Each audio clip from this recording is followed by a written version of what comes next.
চন্দ্রাবলীর ময়লা কাপড় পরিষ্কার করে রোদে শুকাইয়ে যা দেয়, বাসন পরিষ্কার করে যা দেয়, এটির জীবন কাটায়।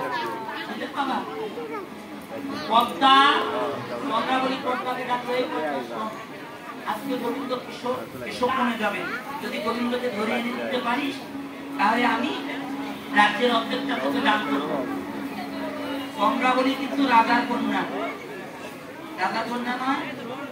বৃন্দাবনে এই যে বাবা চন্দ্রভানু, বিষভানু আর সুভানু তিন ভাই রাজ্য ভাগ করে নিয়ে পরিচালনা করে। চন্দ্রভানুর একটা মেয়ে, নাম তার চন্দ্রাবলী। বিষভানু রাজার কয়টা মেয়ে? একটা।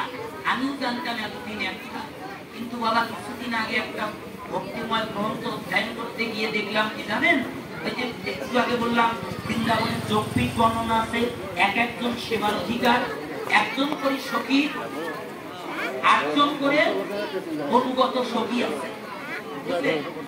এই যে দেখেন অনঙ্গা মঞ্জুরি, এই অনঙ্গা মঞ্জুরিকে দেখলাম রাধারানীর কনিষ্ঠ ভগিনী, মানে বোন।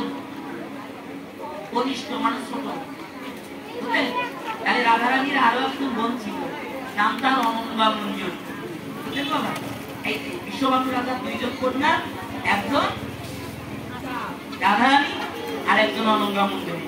আর সুভানুর তার কোনো মেয়ে নাই, তার একটাই ছেলে, নাম তার সুবন, বুঝলেন? এই দেখেন পণ্ডিতা শেষ, পণ্ডিতার পর আসলো কলহন্তরী। কলহ মানে ঝগড়া বিবাদ। গোবিন্দ চন্দ্রাবলীর কুঞ্জ থেকে যখন চলে আসলো, সখীরা কাঁদছে, কুঞ্জ সাজিয়ে সবে গোবিন্দ করে। রাধারানী বলল, ও গোবিন্দ, আমায় যদি আসবে না তাহলে কেন সাজিয়ে?